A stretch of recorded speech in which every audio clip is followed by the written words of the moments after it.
What is good, fight fans? This is Ash's Corner, and I want to talk about this fight that I've been thinking about ever since I seen these last two fighters fight, and it's Janibek and Carlos Adames. Man, I think that is the best fight in the best at 160 pounds, and I think the fight is needed.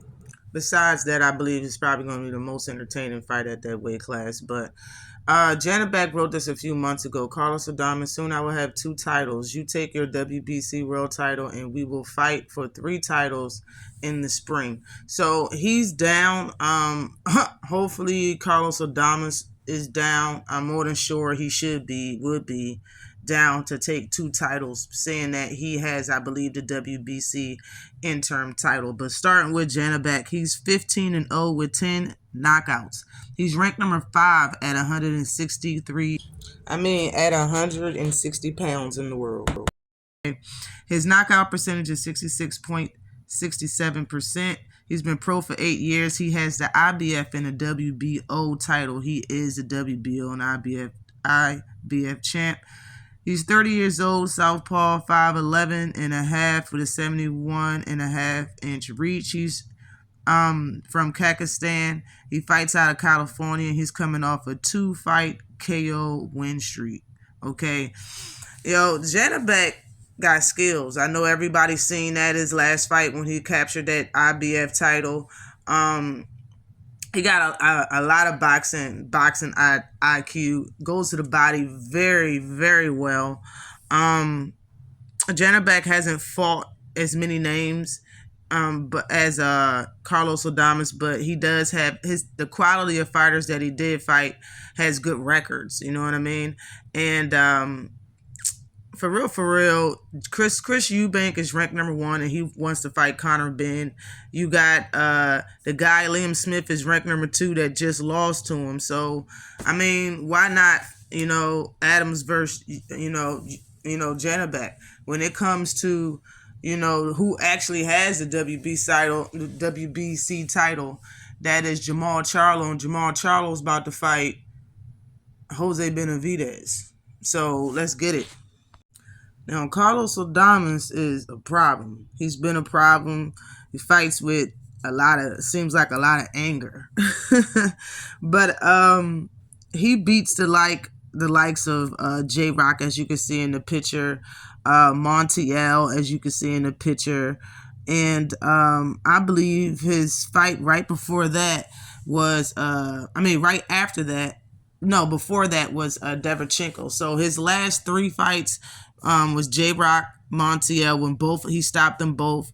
Then he went to a majority decision versus Derevyanchenko, which you can see on the picture. And that's him as well. But that's his last 3 fights. Those are all 3 fighters that I know very well. You know what I'm saying? So that's what I mean by names. You know what I'm saying? It seems like he's been fighting some names, and he looks very good, and he looks ready for a title shot, in my opinion. But his specs is 23-1, 18 knockouts. He's ranked number 4. Okay, his knockout percentage is 78.26%. He's been pro for 9 years. He has a WBC interim title. He's 29 years old. He's 5'11 with a 73-inch reach. And he's from the Dominican Republic. And he also is coming off a 2-fight KO streak. His loss came from Patrick Teixeira, I believe is how you pronounce his name, back in 2019. And like I said, Chris Eubank is ranked number 1. Liam is ranked number 2. And the guy, I can't even pronounce his name. I'm not even going to try. Him. The guy with the M, and the guy, first name starts with M, Marum. Last name starts with an N. Those are the 2-3 fighters that's ranked above these two. I think the last title holder is the WBA champ Lara. Whoever wins this fight in between Janibek and Adames, I believe both of them can beat Lara. So there you go right there. I think Adames should have been elevated already for the WBC, seeing that Charlo hasn't fought in 2 years, and his comeback fight is Jose Benavidez that just fought at 154, I believe, versus Danny Garcia, and now you're about to fight at, I believe, at 160, or 168. I think it's 160 against Jamal Charlo. Like, bro, I mean, that's the whole situation is weak in my opinion. I think if indeed Charlo beats Benavidez like he should, they should immediately call for Carlos Adames to fight Charlo. Immediately. I don't care if he needs a new tune-up or not. It's been way too long. He's been just holding that title. So, I mean, he needs to fight somebody or elevate Adames. And I see after that one tune-up fight, if he fights Adames, I believe Adames will take his WBC title. And we have a fight, ladies and gentlemen. Out of these two, it's very hard to call. Both are great fighters. I think Janibek has the skills to pay the bills, honestly. But he does get hit, flush almost every fight with whoever he's fighting. And Carlos Adames can hit very, very hard. Okay, I don't think he's been in there with somebody that's as aggressive, that has boxing IQ, that throws combinations as powerful as Carlos Adames. I don't think Janibek has faced somebody like that.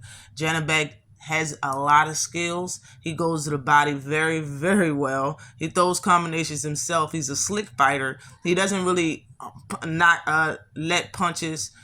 He don't grab punches, or he doesn't let them bounce off his gloves. He's not that type to hold a high guard. He's slick, so he'll move around and slip and duck punches and whatnot. But if he gets caught, it's always flush. You know what I'm saying? And like I said, Carlos Adames is powerful. When it comes to Adames' defense, he does all of it. He slips, he ducks, he grabs punches, he let it hit the glove. He has pretty good defense. You know what I'm saying? Like I said, this would be the fight at 168, the best fight at 168, and I'm here for it. Let's get this unification going.